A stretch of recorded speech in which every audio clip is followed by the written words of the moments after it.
about to get started. We have a nice full room today for our learners who feel like you've been doing this work for a few years. And really we're just thinking about what are some of those shifts and changes in the new blueprint and in the way that we do the work that we do. So I'm really happy to have you here. I believe that some of you around the table might not even know one another because I'm looking at folks that I know are from different districts and we didn't have full teams come together necessarily.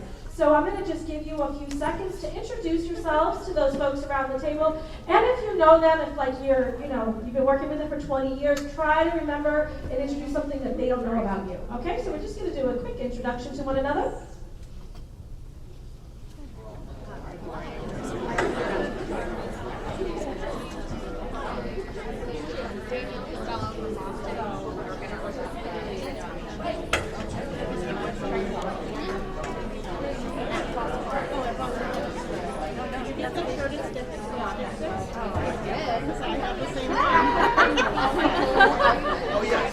I was a Lynch fellow. Yep.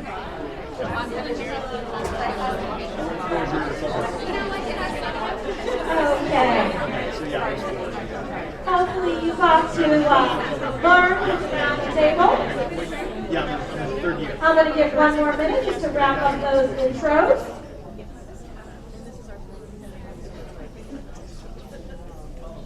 As folks are coming in, there are some seats up here, a few over here, so welcome.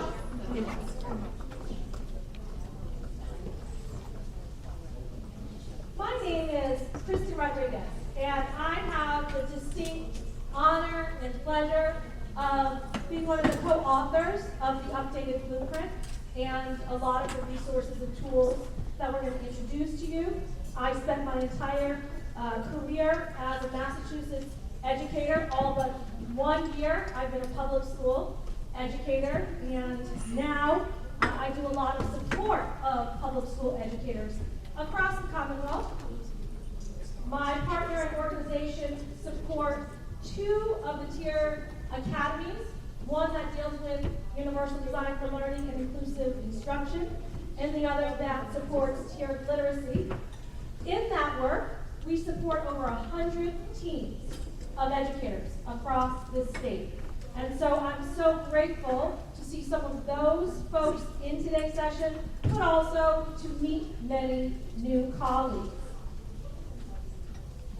This session, as I said, is intended for those of you where this is not brand new. The concept of tiered systems of support isn't new for you.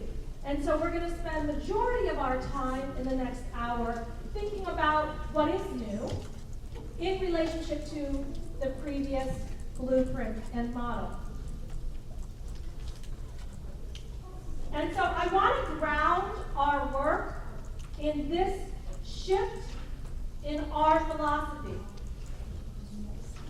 No longer should we be asking this question, what about the students is causing the proficiency discrepancy? But rather, what about the interaction of the curriculum, the instruction, learners, and the learning environment do we need to alter so that all of our students can learn? So when we began to do the research about where has the field come from the original 2011-2012, what we realized was the biggest shift we had to consider was the concept of systems thinking. That there had been a hyper-focus on that intervention triangle in previous iterations of both RTI and MTSS. And so that is one of the catalysts for why we have the audience we do today, which is if we're thinking at the system level, we need to bring the system leaders together to think about the implications of this work back at home.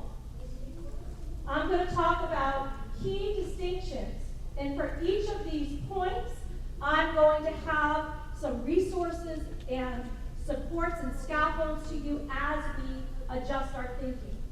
Some of these talking points, you're going to say, we already own that.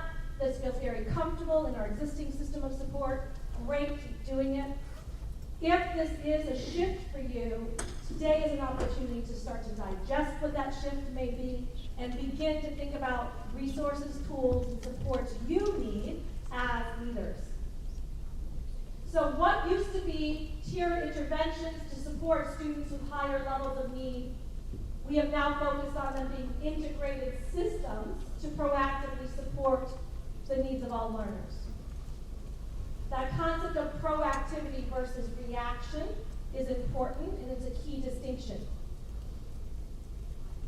MTSS is not a thing. It is not solely a referral process. It is not a program.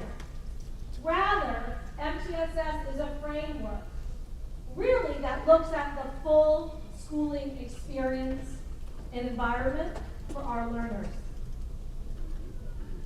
MTSS is not a synonym for RTI. There are distinct changes and shifts both in the federal law and language and in the work that we need to do to broaden tier systems beyond a simple intervention response.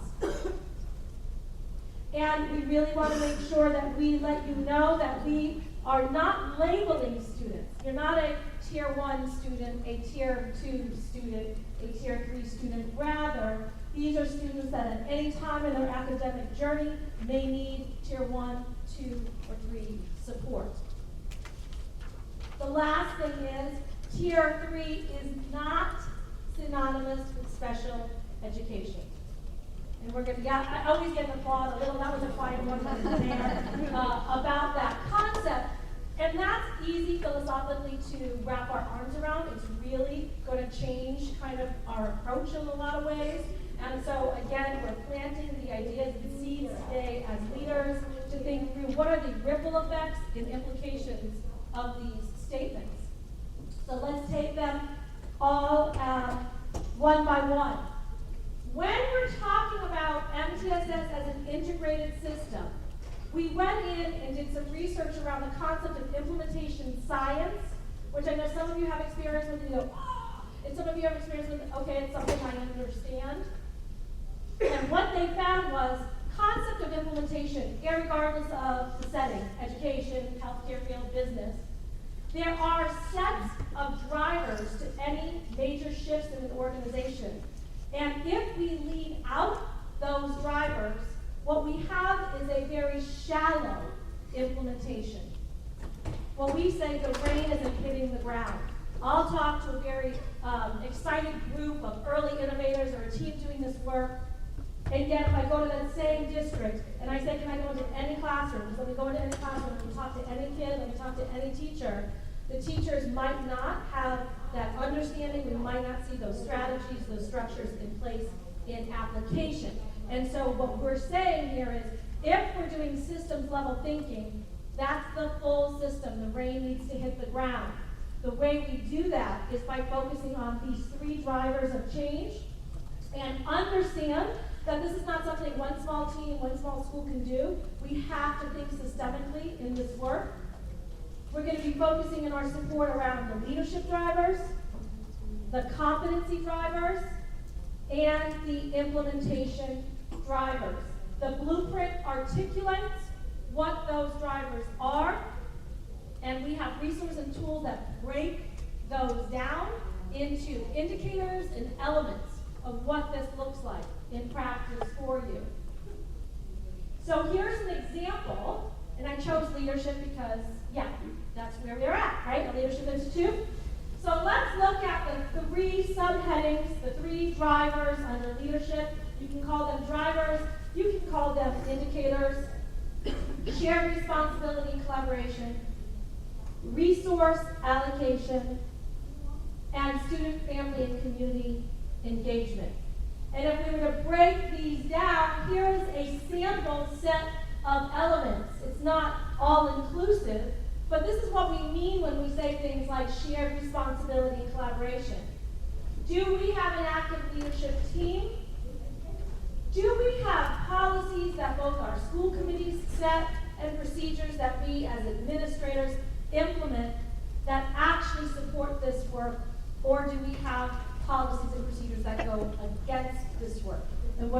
implications of that. And another example of an element here is that we need to engage in a scientifically based planning model with distinct planning stages. Because when we jump right in and we don't lay that foundation there, that's when we get that rain not hitting the ground for all. So the self-assessment tool, which we have a session next, one of the next sessions is actually playing with the self-assessment tool and using it in your setting in your team. It breaks down each of these elements and it describes the readiness element and it gives you some thinking and questions to ponder about this.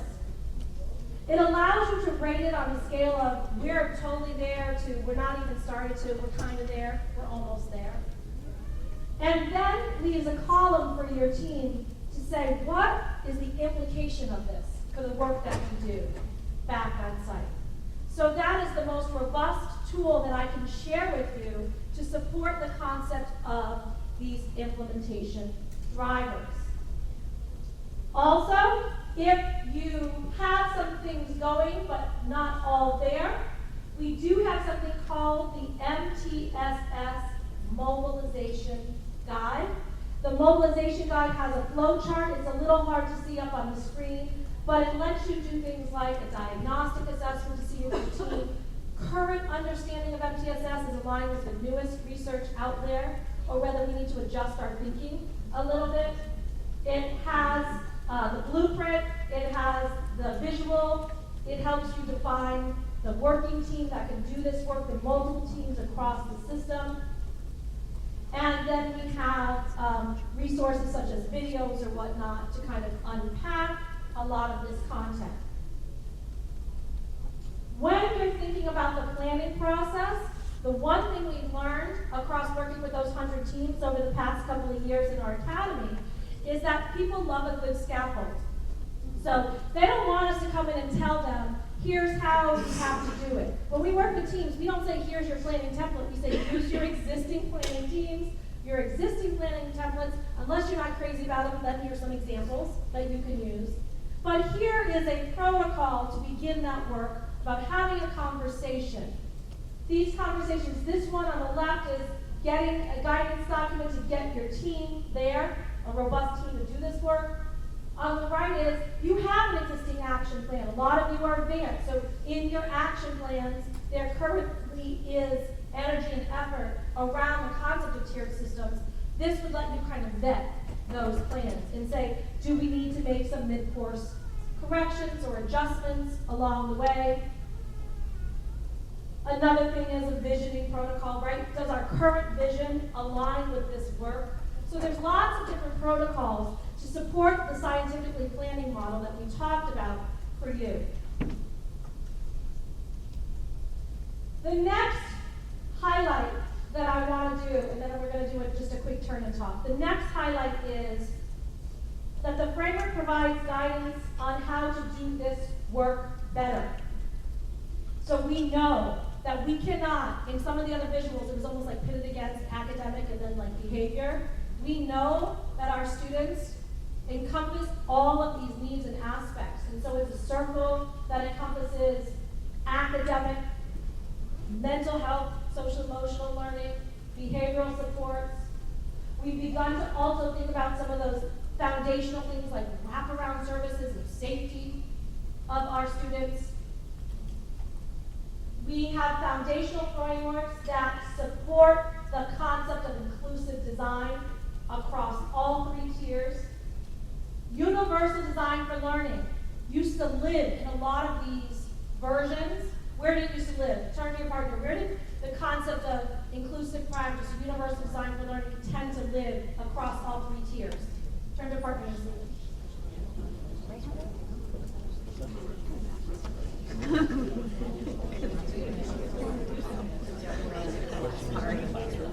A lot of times, yeah, I hear it. A lot of times it lived almost exclusively in tier 1 or exclusively in tier 1. Like this is a thing for all kids, and yes, all kids always get tier 1. But what the research shows is you can universally design across 3 tiers. It does not only have to work in tier 1 because yes, kids bring their brains to every setting. And it's a brain-based approach. Also, you heard Irvin talk about it today. If we're not talking about the concepts of equity and access, then we are not being thoughtful about whether we're creating systems for all students to be successful. So you see here, equitable access in UDL encompasses everything we do. And what we do needs to be evidence-based. We need to make sure. Now, the migration in the federal law went from, what was it under NCLB? Do you remember scientifically based research? Remember that term? It has to be scientifically based research. The movement to evidence-based is simple. It not only needs to be scientifically based, it has to result in positive student outcomes. That's the work. And so as we spend time looking at our resources, looking at our interventions, our staffing models, we have to constantly ask ourselves, is this working for our students? And is there support that this works with populations of students that we serve? We do have some initial support around the concept of systems thinking and in direct support for the frameworks. For example, if you're new to something like Universal Design for Learning, we share a UDL progression rubric that is teacher-friendly, that breaks down each of the checkpoints in the framework and says this is what it looks like in practice. It's a good self-assessment tool for staff.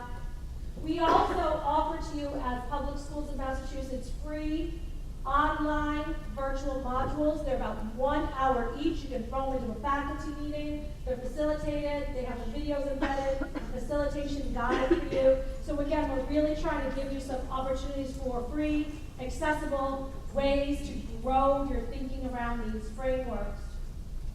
And systemically, we have a new webinar series that was turned into modules that are meant for leadership teams, planning teams, to think about the concepts of access and equity.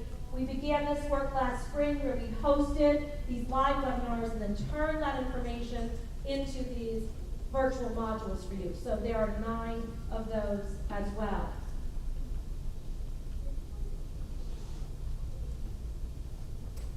I'm going to stop for a second there. And I just want you to kind of, as a table, react to those 2 things that I just talked about. One is systems thinking, and the other is the concept of these foundational frameworks that are focused on inclusive practice and equity and access, and then some of these resources. Just have a little conversation. Does this feel like where you are? Are you connecting with this? Is this going to have some impact? Are these resources something you can support? I'm just going to do a quick 3-minute table chat, okay, about that concept.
it's less like that. So more kids,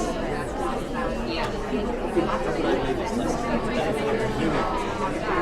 So it reaches more kids, and more kids are understanding. So what else could be done? That's what needs to be done. What else? How else could I get benefits of work? How else could I change the way I live with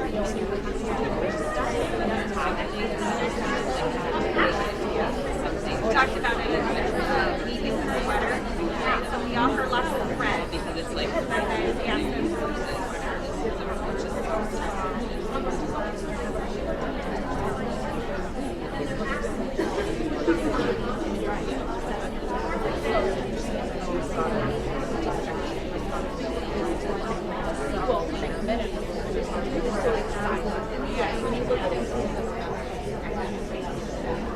So I'm not saying wait.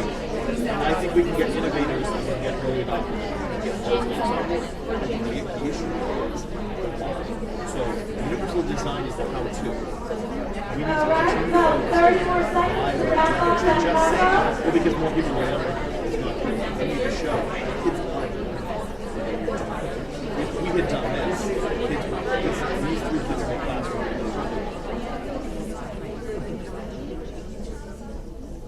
Ooh, that naturally just went down. That was awesome. Excellent. So here's the burning question in the room. That's great, Kristan. Where do I find these resources and materials? There's going to be 3 places. The first is the presentation itself has active links to these modules. So if you click on that and you find that in the folders that Susan sent to you for today's presentation, you click on that, it's an active link that will take you to our virtual module. The other place is we have a clearinghouse that's going to be introduced today. It's a website that's going to have all of the tools and resources to support not just MTSS but turnaround practices as well. It's a combined site for folks that are working on dual initiatives. And the DESE website is going to have some of these resources. We're just waiting for them to work through some of the accessibility features. So a lot of our things, for example, are in PDF only. They have to be translated to Word for accessibility, and they want to wait till those pieces are up. My understanding is as early as next week they will be up, but all of the stuff that I'm sharing, you're going to be able to, a lot of those things you can click today to get a preview for coming to the conference, and the clearinghouse, well, a lot of it, most of it is already up there. We'll share with that with you by the end of the 2-day session. So I heard a lot of great conversation around, hey, we've got a lot of this in place, here's a tweak that we need to make. I don't know if I'd use that resource, but I definitely want to look at this resource. This one sounds great, or I just need time to kind of digest and work through all of these resources. Now, I made a statement earlier that RTI and MTSS are not the same thing. Originally, in the Federal Act for K-12 education, it used to be that the support for students was written into it as response to intervention, RTI. The new law, ESSA, has removed that and put in its place the concept of multi-tiered systems. Massachusetts was ahead of that game, and we have been talking about multi-tiered systems since about 2011 and 12. The shift is where not only, now by definition, by law, RTI, the way it was written is it was a pre-referral process. That's what it was. Now we might have expanded it, but by definition, all it was a pre-referral process. And it was one that said, you do something, you're not successful, we do a little bit more intensive, you're not successful, we do something a little bit more intensive, and maybe you'll finally get what you need. And in multi-tiered systems, we say we're going to be way more proactive about meeting your needs before you not find success or fail, which is not a fun word, right? So we're not going to give you a little bit of support and see if it works. We're going to find out what your actual needs are and get those to you as soon as you need them. And I'm going to give you a personal story. Some of you might know this already. when I taught in Georgetown Public Schools. I was a high school English teacher. One day I go into school and the guidance director comes to me and he says, I need to talk to you. This student, his father passed away last night unexpectedly on a lawnmower accident, completely unexpected. You need to know that. He's in your class. That actual day the child showed up. And I pulled him aside and I said, are you okay to be here? And he said, I need to be here. I can't be there. And he needed continuity and not to be thinking about this today. And we were where he needed to be. I didn't say to this child, okay, once a week, come see me, and then we'll see how you're feeling, and then a couple of weeks later, I'm going to check in with you, and if you need a little bit more support, we'll get you maybe every other day to come see me, and if you need a little, I said every day, come check with me, guidance staff, every morning when you come into school, you check in with them. He got what he needed, when he needed it. And so that makes a lot of sense to us, right? That story, that's a real story. But what doesn't happen is in our systems, when we think about academic need, and we're really hampered by resources and staffing, our response often is, we're going to give you this small thing, see if it works, and then build your way up. And often, staff and families utilize our pre-referral process and go ahead of it and say, I'm going to write a letter to test my child because that's the only way I think they're going to get the support they need. And so we want to think systemically about creating conditions where that's not something that is expected, that they have to surpass our process. It doesn't mean we don't do interventions and tiered support and we don't assess students, and it doesn't mean we don't have a pre-referral process. We have all of that. We're just thinking about how do we remove those barriers, social, emotional, behavioral, and academic barriers for our students in the onset. If they need the support, they get it. We're no longer splitting academics and behavior as kind of against one another. We're looking at it holistically, meeting the needs of all of our learners. And again, we're thinking about what are the conditions necessary for our staff to be able to do this. I use the schedule as an example. A lot of people put in an intervention block, right? And it sounds great on paper. Let's say they even collectively bargained it, which isn't always a fact, and they have to pull it back. But let's say they read the contract and they collectively bargained it and they implemented an adjustment in the schedule and they got intervention block in there. And then 3 weeks later, they're on the phone with me and like, it's not working. And I said, okay, talk to me a little bit about, what kind of support went into the staff, what kind of materials they're used, how this is going to adjust their plan. And they're like, well, no, we were just really excited to get it in the schedule, and it took so long we didn't get it till like the week before school. So they haven't really had a lot of time to plan, and then So we have to think about systems. That if we're going to think about tiered supports and interventions embedded in our schedule, what foundational work needs to be put in place in regards to competency factors in our leadership so that these things successfully get implemented.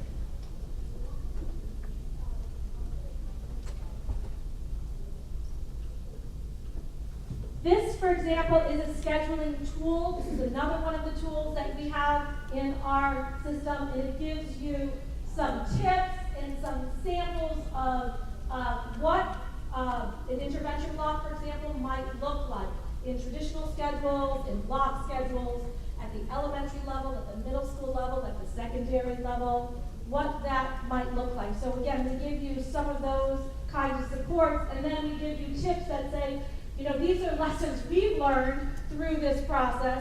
Maybe you should give some teachers some planning support around what they're going to do in that block, how to assess data, how to provide that support to students, what materials work for them.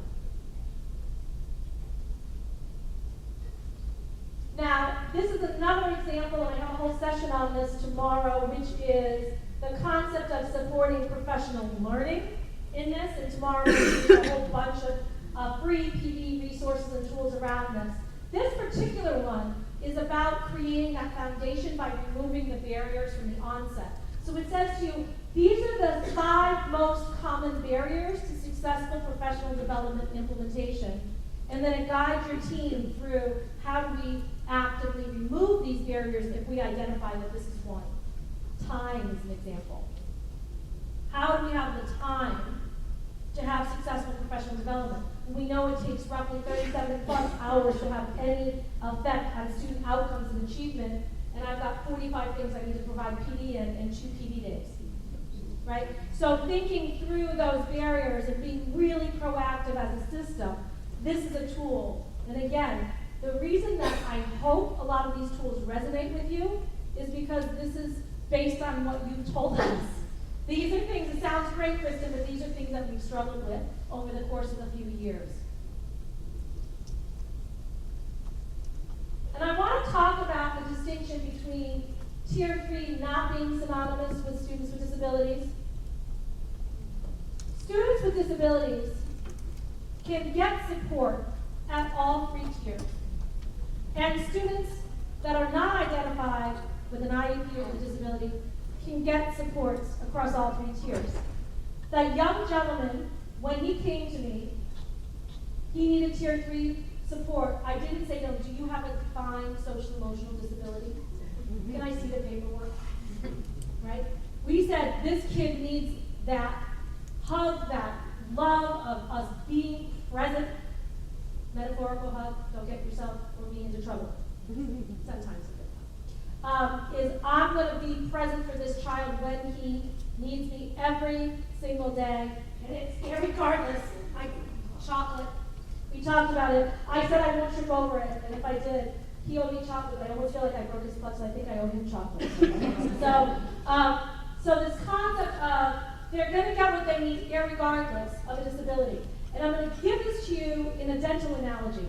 Not because I don't think you can wrap your minds around this, because you're advanced users, but because this is some work that when I go out and I talk to school committees and other administrators, that I go, I want to use this analogy, because I don't think people always grasp it. And in a lot of our settings, what do we always hear? You're draining our resources for those kids or these services. And we want to get away from that and say there's not those kids, they're all our kids, and students with and without disabilities can get support across. So here's a dental analogy that seems to work with folks. I have 2 students, 2 children. One of them was born with a cleft palate. One of these other children was born with normal developmental structure in their mouth and in their jaw. Do both of these students need to have checkups and cleanings at the dentist? You wouldn't say, well, the child with a cleft palate, he doesn't get to go into Tier 1. He doesn't get a cleaning and checkup. In the dental analogy, of course, he should be included in Tier 1 and get checkup and cleaning. Tier 2, at some point in their life, may a student, either one of them, need to have a cavity filled or tooth pulled. They may need that. We can't assume that one will and one won't. It's what they need and it's what we provide them. At some point in their life, may either child need braces or surgical procedures? Yes.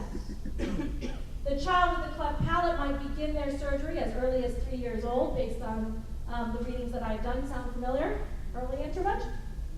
But it doesn't mean that the other child might not need braces or to have a tooth pulled or have some kind of surgical procedure. And it doesn't mean that you need to have a cavity filled in order to get braces. So each child gets what they need. That feels so comfortable to us. And yet our systems and structures aren't always built that way.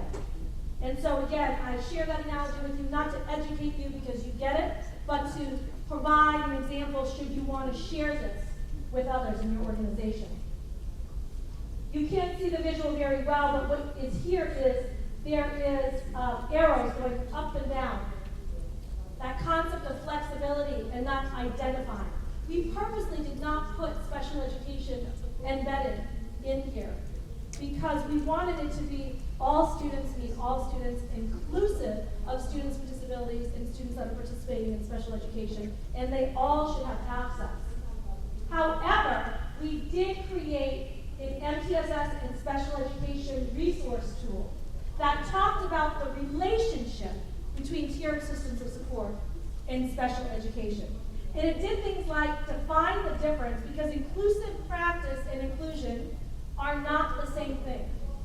And sometimes our staff use those interchangeably. And so we did things like define those differences for folks, talk about the flexibility inherent in the system, and look at where those intersections occurred. So if your school is not at a place, or your organization is not at a place where people have a firm understanding that Tier 3 and special ed are not synonymous, this might be a nice resource and tool that you can use with them. So I want to just stop again, have you chat for a minute. The concept of special education not being synonymous with Tier 3, the concept of making sure that we provide students what they need, when they need it, the necessity to think through all of those little things like time for PD and scheduling. Where are you feeling? Are you feeling, oh my gosh, I'm overwhelmed by this? We've got some of this in place, and do you think or do you see any benefit to these tools? I'm going to give you a 3-minute debrief with your tables.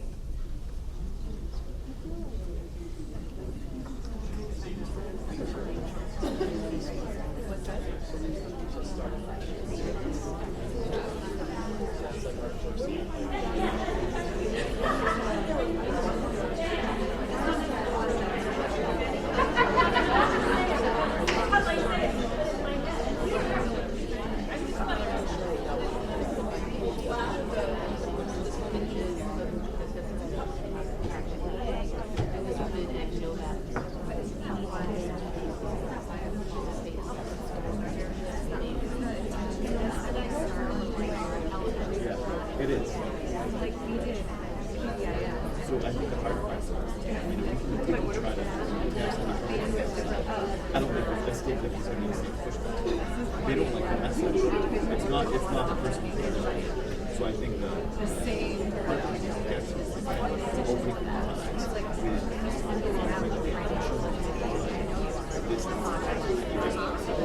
we're still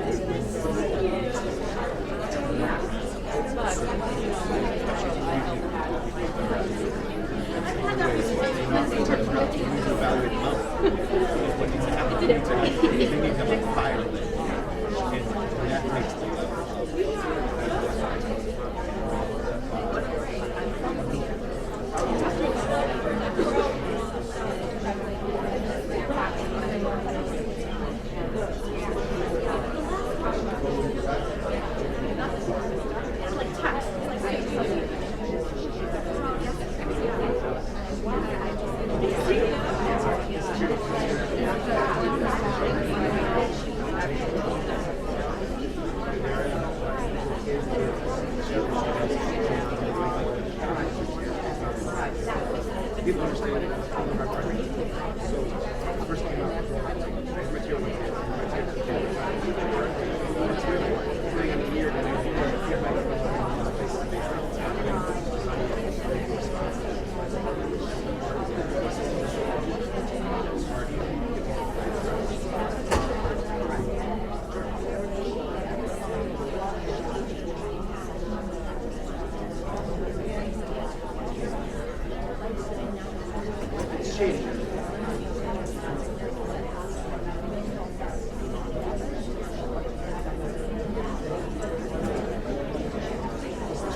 shift away from education for every kid, very different things. I'm not sure if it's right now. Things like scheduling.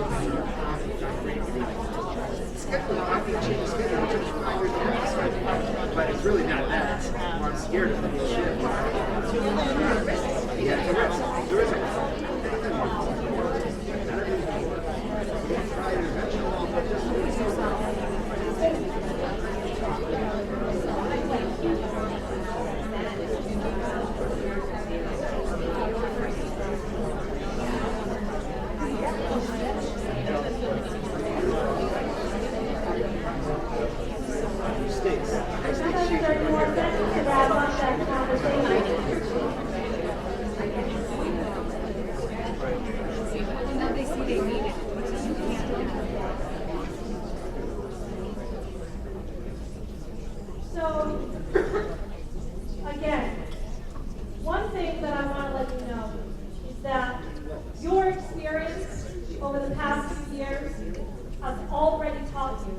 this is not something that can be implemented well in 6 months, in a year.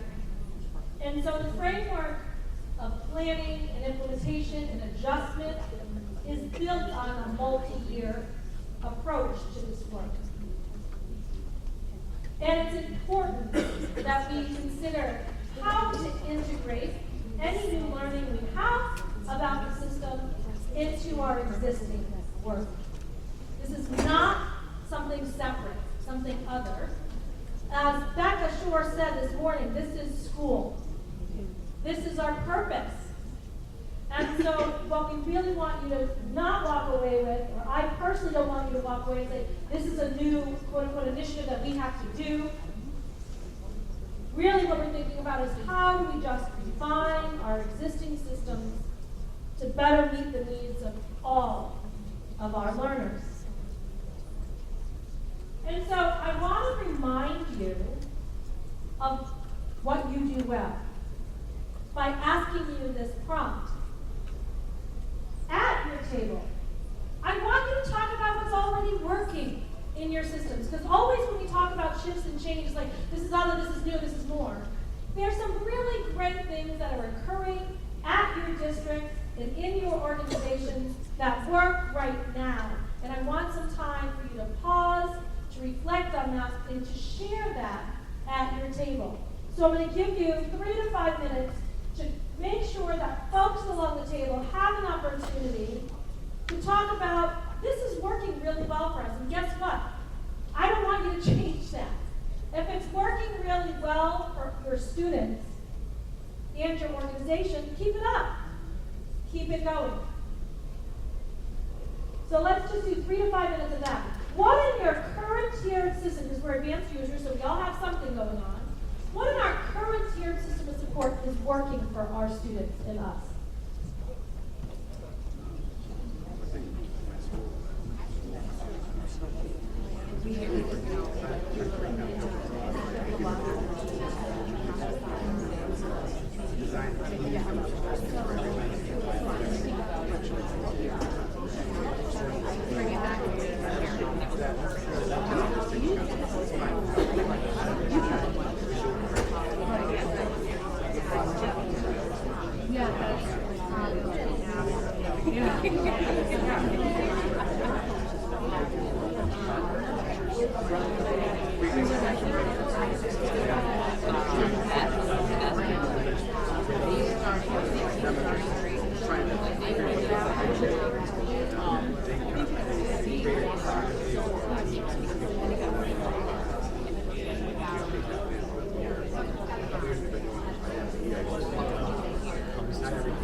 It's kind of like what this is. Like,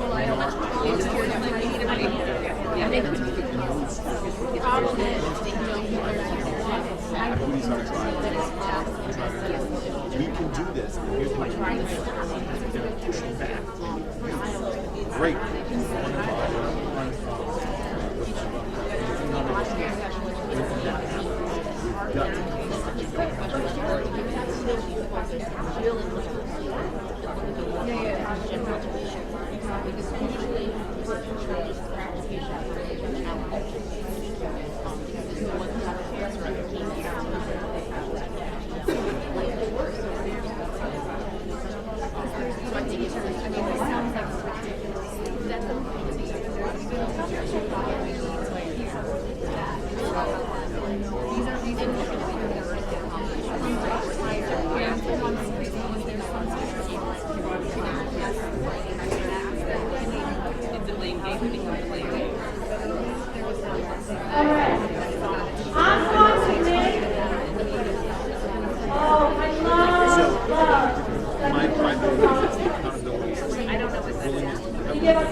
You're really, really compliant. You are making this easy. I'm like, oh, I'm like, yeah. What I really want, and I always have a difference between compliant and engaged. I'm really hoping you're engaged. Equal parts, attention and commitment. But you're definitely attentive, so we're halfway there. But what I really want us to think about is what we just heard from either a colleague or a colleague within our organization or outside of our organization. I want one or two of you to share what you heard, not what you said, but what you heard. Was there any practice that someone just shared that you think it would be really great to highlight that, to share it, that it really impacted you, or you were really excited to hear it, or you thought you might like to play with something like that? I'm going to give you just a few seconds, and I'd love two people to raise their hand and share. This is something I heard that I really like to hear.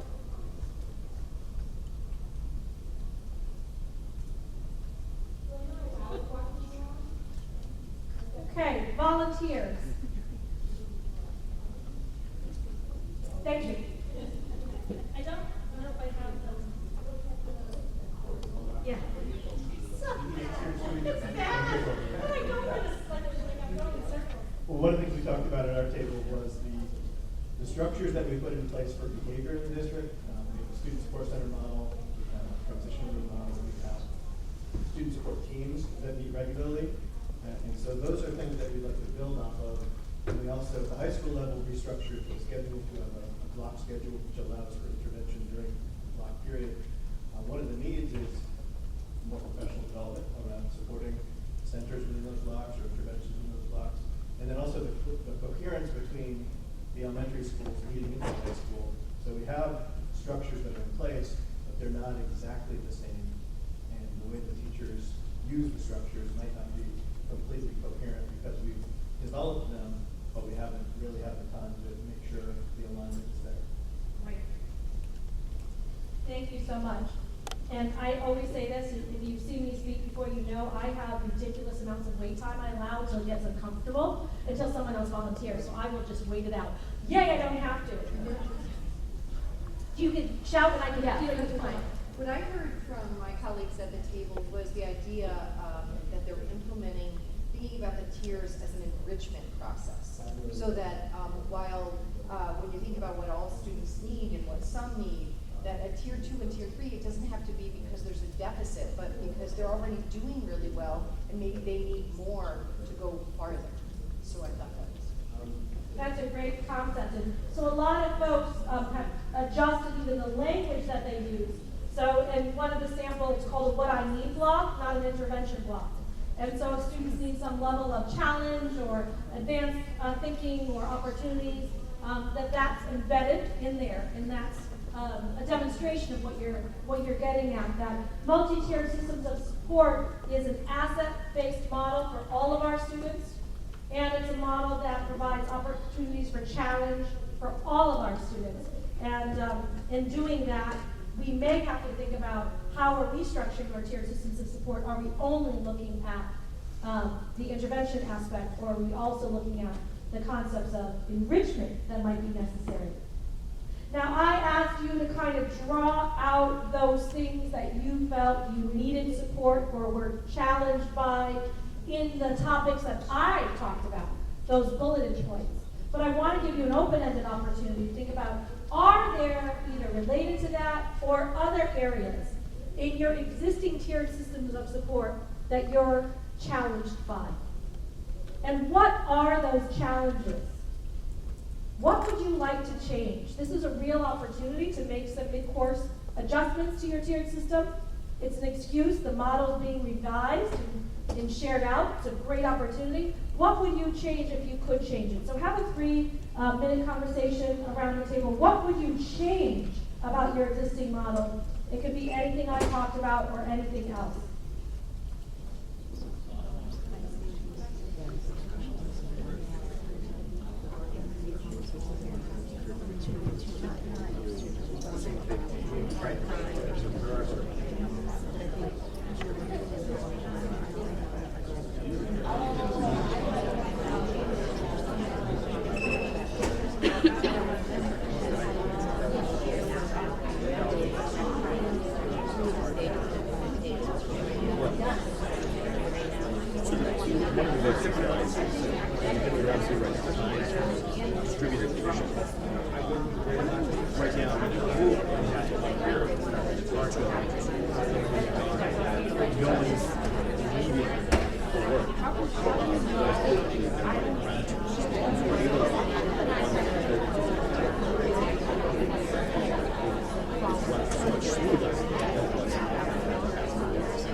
formal leadership roles in districts so they can start to do this work.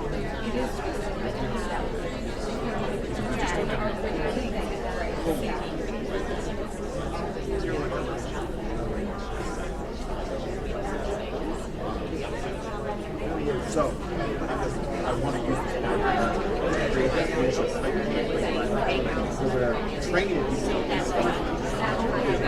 We already have some. So we're excited to get started.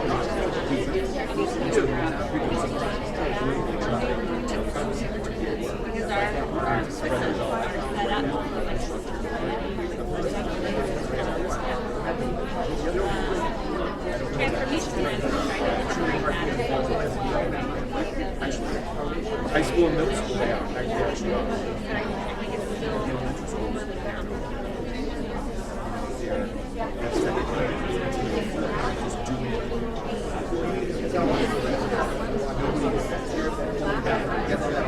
they keep saying they are, but they're not.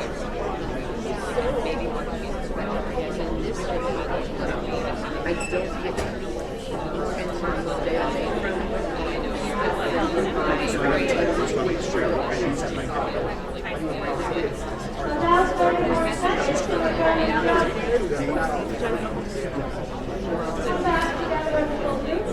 Dave's doing ski with them. Oh yeah, she's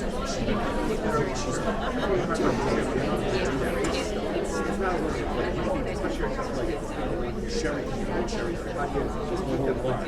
so Sherry was saying she was like, so she was telling me about last night that So I would love to replicate that technique of making people feel uncomfortable like they have to contribute, and also to support active listening. Now, if anybody would like to, I'd love at least one person to share the challenge that they heard expressed around the table. One person said, this is a really robust challenge I heard this colleague, inter or outer organization share. Thank you. So we were talking about a lot of mindset kind of pieces for tier 1, making sure that it's not just programmer, but it's really the mindset kind of piece, and how to make sure that people are on board with that. And if it's not on board, you're not going to be able to move past that kind of. He talked about, if you couldn't hear from over here, the concept of mindset. And one of the tenets that Rebecca Shore talked about this morning was that the first tenet, that all students can be successful if we really work towards their success. We might come up with colleagues who overtly or non-verbally demonstrate that they don't believe that. And so we have to really make sure that we're creating conditions and cultures in our organization that provides that individual with scaffolds and supports. And here's something I tell leaders all the time in the work that we are doing in the academy. The teacher that says, I don't want that kid, can you take that kid, take them out and help them? It is often not that they don't like that child or even that they don't feel capable, that child is capable. They believe that they don't have the capacity to support that child. And it's almost an act of love to say, can you take him or her because I know you have expertise in this area. Can you help this child? And so it's really important for us that if we're saying to our staff, all means all, that we do the same level of scaffolding and support and personalization that our staff need in order to be able to live that philosophy through practice. Anyone else have a challenge? Yes.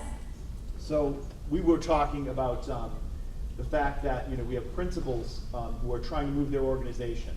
And I think too often we come up with a great model. It's a great visual. It's a great model, and we tell our we do professional development on it. We walk away saying all our teachers should actually walk away understanding exactly what we're talking about. But what happens is it's really about the innovators and the early adopters when you're looking at the organizational change and helping principals to focus on them, because you're always going to have those laggards at the end who oftentimes distract us from the actual work of helping the people who are going to move your organization, staying focused on them and that positive piece. And I think that's just an important piece of organizational change. He was talking about, obviously, the kind of implementation chasm that occurs sometimes between our early adopters and early innovators and some of the resistors at the end of that spectrum. And what is our role as leaders to ensure that they get the support that they need, and that their voice doesn't amplify out those that are open and willing. And so what do they need to be successful, and how do we provide a framework for others to continue? Tomorrow I have a session on resources. I actually have a visual of the implementation chasm, because one of the things that leaders, we need to think about is what is our role, what is our direct role in that, and it is around the concept of resources. So resources, not just money, but time, staffing, professional learning options. So what kind of resources, what kind of ownership do we take as leaders to make sure we get past that chasm that can occur?